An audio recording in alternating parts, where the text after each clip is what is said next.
Ndị inyom ekele m unu. Aha m Dike Chukwumerije. Nwafọ Igbo. I'm on Isochi, Abia State, and it's an absolute pleasure and honor to be here at this event. Whenever I'm called to speak on the issue of women, I'm always very scared. You know, I never really know what to say. But I'll have a go at it. Let me start by saying that many years ago, I have two daughters. Many years ago, when the first one was still very young, she was about 4 or 5 at the time. She was having her bath, and I was in the room next door listening to her having her bath. And she started singing in the bath. And she was singing a song that is from a very popular musical, an old musical called Annie. She was singing a song from Annie, and the song went like this. It's a hard knock life for us. It's a hard knock life for us. No one cares for you or me. She was singing this song, and I was thinking to myself, this 5-year-old girl, what do you know about hard knocks or a hard life? But indeed, it is a hard life for women, particularly in Nigeria. When you look at the statistics, it's quite shocking. For a country that is 50% male and 50% female, to look at the entire legislature, for instance, and realize that less than 6% of it is women is shocking. Because it's like being told that Nigeria is 50-50 Christian-Muslim, which it is. Well, there's an even split between Christians and Muslims in Nigeria.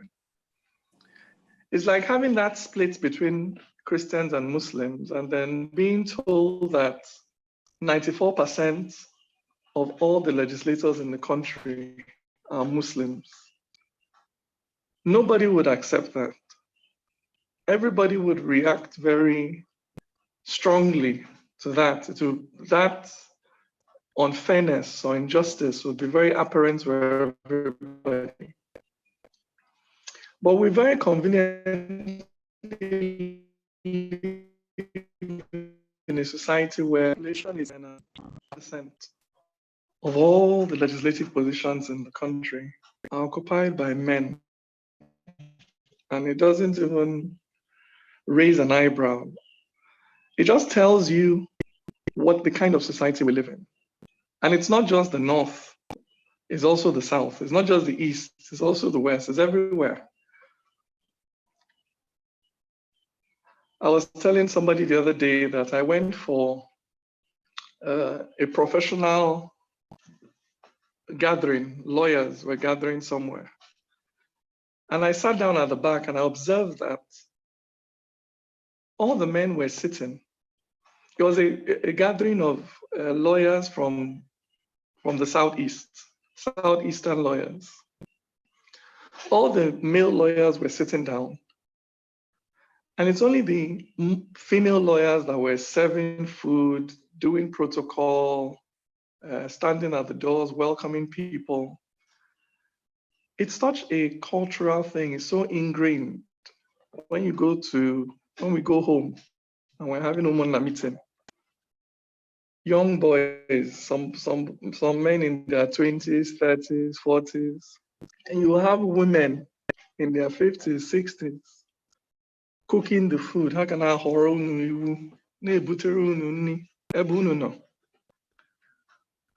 so the culture that just takes it for granted, you know, that the man leads and the woman, you know, no matter what, you know, works in the back, is a very strong one across the country. And that power structure has to change. That power balance has to change. But when you're looking at a power gap of 94% to 6%, it's a huge gap. And if you're going to change it, there are only two ways to change it. It's either going to be a violent revolution, or you're going to change it by engagement. I don't think a violent revolution is pragmatic or possible. So there has to be some positive engagement with this problem. And I believe that the most critical investment that can be made, or one of the most critical investments that can be made in this regard, is in the education of the boy child. The mentality of boys as they grow up. That we need to raise more men who are simply not intimidated by a strong woman or a forward woman or whatever, which, they're just not intimidated, who just believe in their hearts, not just with their mouth, who believe in their hearts in the equality of all human beings. And what is good for the goose is good for the gander. That if I like it and I can do it, why can't she also have the same opportunity? We need strong fathers who are raising their daughters, and their sons, raising sons and daughters with this mentality. Husbands who can allow the wife to be who she wants to be. You don't have to teleguide her. She's not your property. Even if you married her, she doesn't belong to you. She's a human being that has her own destiny and needs to listen to her own intuition. And you also need to support her so that she can achieve what God put her on this earth to achieve. And marrying you is not what God put her on this earth to achieve.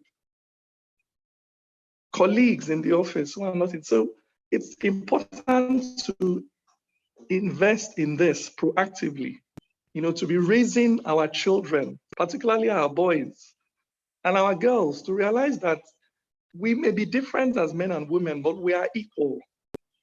That the hunger that a boy child has for success is no different from the hunger a girl child has for success. It's the same. It's the same. And that each one should have this equal opportunity to fulfill their potential in life. I really believe this. And then focusing, specifically on the woman, education is so important. It is so important that women have access to education beyond secondary school. Post-secondary school education, research shows that it really makes a difference in terms of, because the power structure, the power gap is so wide, you need women that are very, very confident in themselves, in their intuition, in their conviction, in who they are. You need confident women to push against this culture and system. Because sometimes you need to push back. Because society is constantly trying to put you in a box. So education is important, that female children are well educated. Even if you want to take that education and become a housewife, that's your choice. But within you, you cannot be a personality that is easily intimidated. And that's one thing a good education can give you. One thing knowledge, a strong mind can give you. That strong spirit and mental aptitude. Economic empowerment, we've overflogged the issue. And I agree completely that women need to be economically empowered.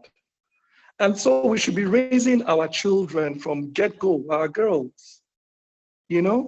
I tell my children now that a good head on your shoulders, I tell my daughters, a good head on your shoulders will do you better than any man. Any man, just a good head on your shoulders, the ability to hold your own corner is what you need to succeed in life. It's not a man. So women have to have the capacity to be economically independent. And in our homes, as men, we can support this.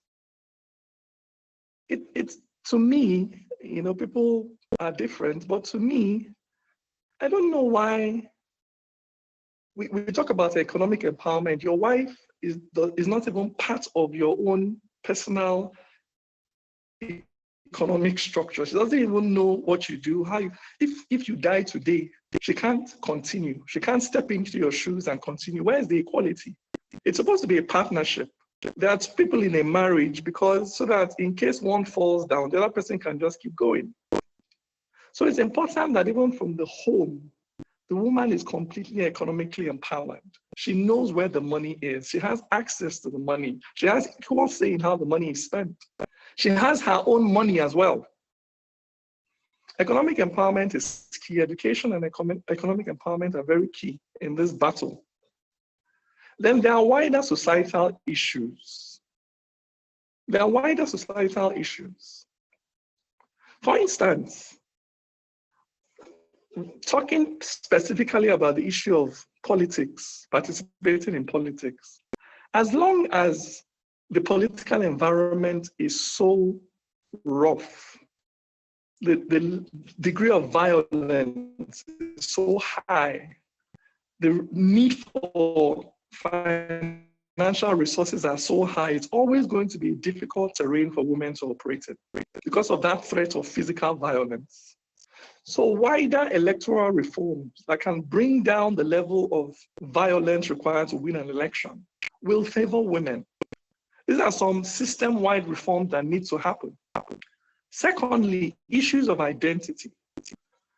There is no demographic in Nigeria whose identity is as fluid as that of women. If a woman from Enugu State marries a man from Gombe, who is a Muslim, it's very likely that she will herself become a Muslim. She will lose her connection to Enugu State and may never be truly accepted in Gombe State. And therefore, she becomes a disarticulated Nigerian. She can't participate politically because her state of origin, she's distanced from it. The state that she's married into will not accept her completely. So reforms around citizenship, that allow Nigerians to be Nigerians, that remove these rigid lines that we draw between states of origin. If you're from here, you can only do politics here. Once you're from Enugu State, you are forever from Enugu State. You can never become from Gombe State. Removing and deconstructing those walls, pulling them down. One of the demographics that will be highly favored by this is women, particularly married women, who are a silent demographic and may even be a silent majority in elections.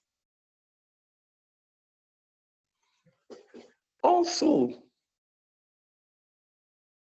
if a woman chooses to get married and have children, she makes such a significant commitment of her time to do this that a man doesn't pay that price. If a man can decide to get married and continue with his career as normal, a woman decides to get married to have children, and it affects her trajectory, it affects her ability to progress in life. Society needs to recognize the value, the sacrifice that those women who choose to marry and raise children, society needs to recognize and value that sacrifice. It needs to be valued. How can we be valuing our economy, putting value on every economic activity people do, and there is zero value put on the activity of a person who sacrifices her career to raise other human beings for the perpetuity of this society? It's an immense sacrifice. It's an immense contribution to economic development and growth that government need to recognize. You need to value it as you're valuing the GDP, the work that those people that stay at home, whether men or women, those of us that stay back at home, the contribution we make to the economy needs to be recognized somehow by the government. And overwhelmingly, it's women that make the sacrifices. So I don't often describe myself as a feminist. I just believe that all human beings are equal and are entitled to the same right to self-expression and self-actualization, whether they are man or they are women. And I recognize that I live in a society that is deeply, deeply patriarchal, deeply so. And sometimes it is shocking to see it, how it is just taken for granted that women need to step down for men to move ahead. But this is wrong. We cannot challenge it by violent revolution, but we need to really begin to engage with people's minds to free it from these mental restrictions. That's why I'm always fighting against all these tribalisms and nepotisms. It's all the same evil, it's the same seed. The inability to recognize the humanity of the person opposite you. Just that in this case, it's because she's a woman. And you say, no, she can't do that. No, she can't do this. No, she shouldn't do that. Why? So I'm happy to be here and I'm happy to contribute my 2 cents to the debate. I am the way I am because I was raised by a strong woman, you know, who made me recognize, or who raised me to recognize the value of women. So I'm not in any way, I can answer sir to a woman. She can be promoted above me. She's just like me. What I want for me, she has a right to want for herself. And I have no problem with her achieving that. So thank you for listening to me. I appreciate it.